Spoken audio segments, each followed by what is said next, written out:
Hello, good evening. Welcome, everybody. My name is Claire Martin, and I'm co-director here at St. ~Äthelburga's, and I'm really delighted to welcome you to this evening's dialogue about kinship and indigeneity across cultures and times. So can I ask, who's here at St. Äthelburga's for the first time this evening? All right, quite a few people. A very, very special and warm welcome to you. So in 1993, an IRA bomb detonated across the street. It killed one person, injured many more, and it shattered many of the surrounding buildings. And it also shattered an ancient medieval church which had stood on this site for 800 years. And Bishop Richard Chartres very famously stood in the rubble and prayed, and in his prayer he received a vision of a building restored not as a church, but as a center for reconciliation and peace. And over the years since the center opened, it's run numerous programs on conflict transformation and reconciliation. But today, our mission is about bridging divides and loving Earth. So we run a range of events and workshops and trainings and retreats that lean into this intersection between climate and peace. We run, for example, a faith leadership program called Journey of Hope. We run regular meditation and reflective community spaces, both here in person in the center and online. We run a world music program with different musical artists from around the world every month, and a spiritual ecology program called Lifelines, where diverse faith and community groups come together to plant hedgerows across tracts of England farmland with a shared sense of reverence for Earth. So those are just to name a few of the programs that we run. This evening's event forms part of a longer event series, which we're doing in partnership with the Fetzer Institute, exploring what faith and moral courage look like in an age of polycrisis. So we've been exploring questions like where does extraordinary courage come from? What can we learn from people who've risked everything to live up to their values? What forms of courage are especially needed in a time of such unraveling and uncertainty and risk? And how can we inspire ourselves and each other to grow our capacity for courage and bravery? And at St. Äthelburga's, we believe it takes a certain kind of courage to listen to people with whom we may disagree, or who may have very different backgrounds and beliefs. And we think that this kind of courage is more needed than ever in our increasingly fractured and polarized time. So over the course of the series, we've heard from speakers who hold really quite different ideological and political and faith perspectives. This evening is also a partnership with the Kinship Leadership Project, and we're so thrilled and delighted to have the co-founder of the Kinship Leadership Project, and also much loved former Chief Executive Officer of St. Äthelburga's, ~̲ Huxley, who's going to speak in a moment in a bit more detail to introduce Kinship Leadership to you. And finally, I'm just hugely, hugely delighted and honored to welcome our speakers for this evening. Dr. Lyla Johnston is an Indigenous musician, scholar, and community organizer of Dene, Navajo, and Cheyenne and European lineages.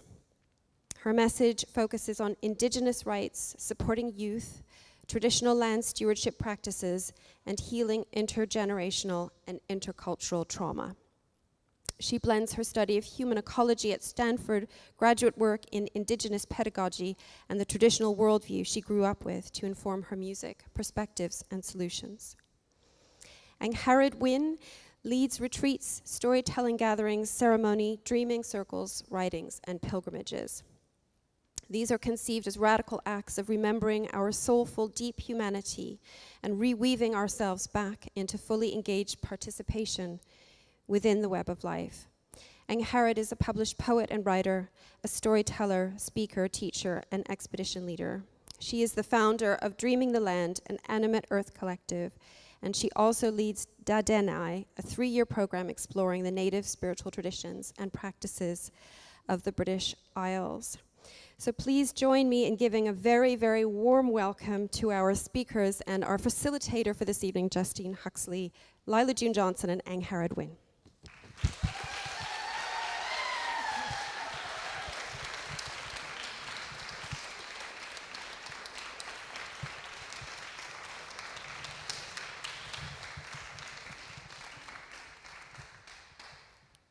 Thank you so much, Claire. It's such a pleasure to be back here and such a pleasure to be collaborating with you, particularly as part of this series, which I loved the concept of, this faith and moral courage. So it's completely fabulous to be back here.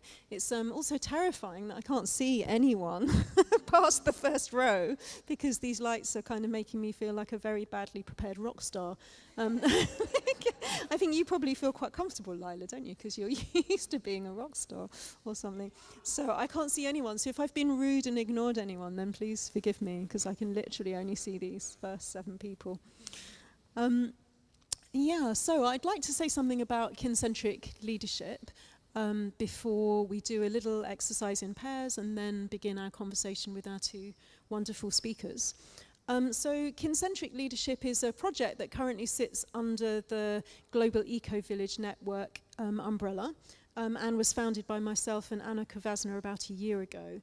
And I just want to highlight the difference between ecocentrism and kincentrism. So I looked up the definition of ecocentrism in the Collins English Dictionary today, and it said that ecocentrism is having a serious concern for environmental issues and seeing all Earth's ecosystems, atmosphere, water and land as the matrix which birthed all life and life's sole source of sustenance.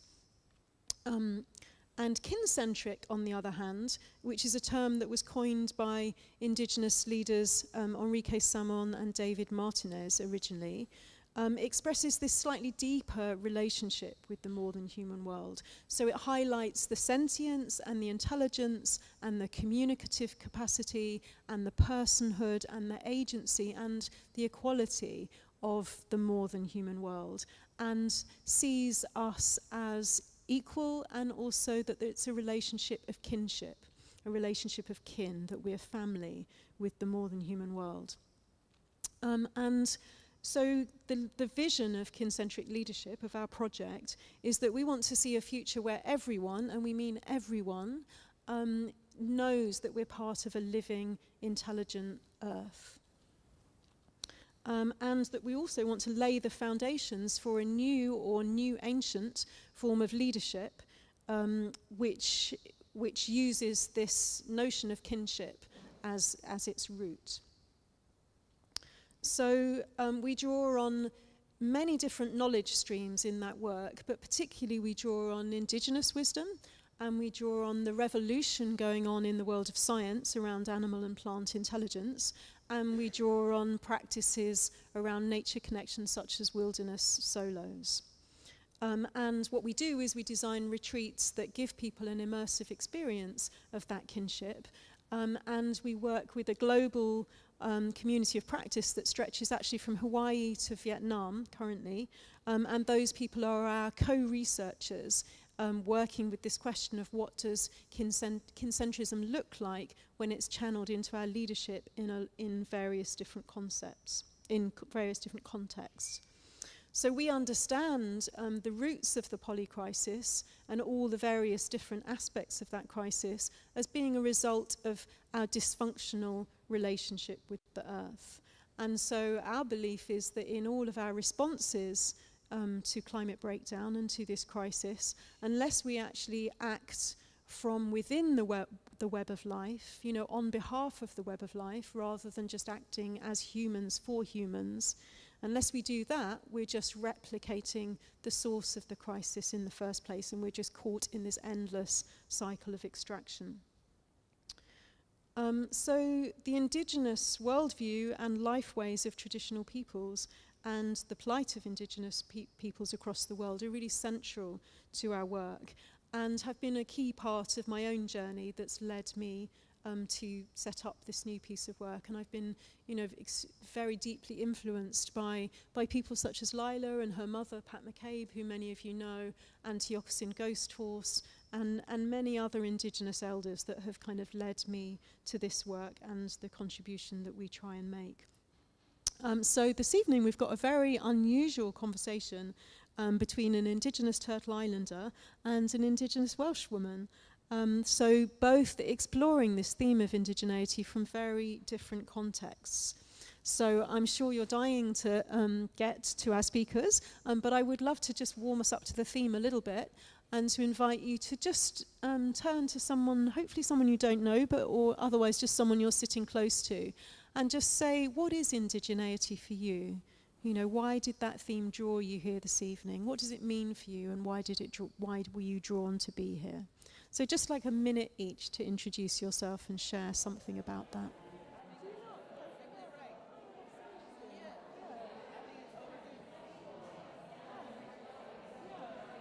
So have you been in conversations with, you know, Indigenous?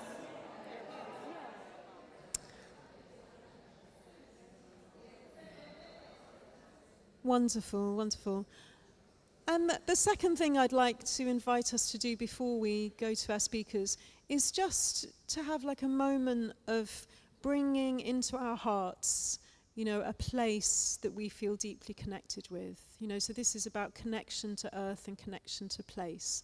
So I just invite you to recall a part of this beautiful earth that is meaningful for you, that you love, and just to connect with the love you have for that land in your heart.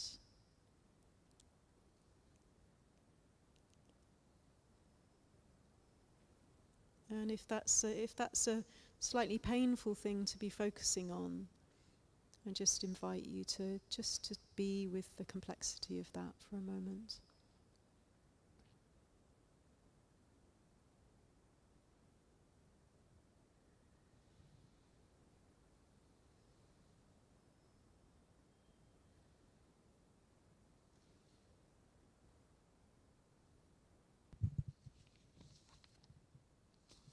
Thank you. So with that love in our hearts, let's turn to our speakers. And I'd like to begin with a really simple question for both of you. Maybe I can begin with you, Lyla June. I'd love you to say, what's your definition of indigeneity? And just to tell us a little bit about your own personal journey into your indigeneity. Yes, ja, ୖሔตู๊ ˋˋˋ nanisht ˋˋˋ ˋˋ nalane bashish ashihe deshito Bilagana edoshanale Taos, New Mexico daint nasha Aquit ego dene ast ananishla. So greetings, my relatives and my people. My name is Lyla June, and I come from the Nanisht ˋˋˋ clan of the Dene Nation. We are also incorrectly known as Navajo. We are indigenous to what is now called New Mexico, Colorado, Utah, and Arizona. I got this clan from my mother. We are a matrilineal people. So we get our clans from our mothers, rather our last names from our mothers, not from our fathers. And as some of you may know, my mother's Pat McCabe. And so she gave me that. So yeah, I think we came up with the word indigeneity because indigenousness was just too awkward to say. But it's basically that, you know, it's the indigenousness of us all. So I know that we are all indigenous to a land, or in most of our cases, lands, and that these rivers flow together to make us who we are. And this is not to say we are all indigenous to the land we are standing on. That's different. But we are all indigenous to a land or lands. And so back in the day, there was over 80 languages spoken in California alone. And so I asked my elder, I said, how do we all get along? How do we coexist? So many languages. And he said, well, we had a protocol where if you go to another person's homeland, you follow their language, you follow their customs, you follow their science. Because the language of their people is the sound of the land speaking through humanity. And that is a science that has been refined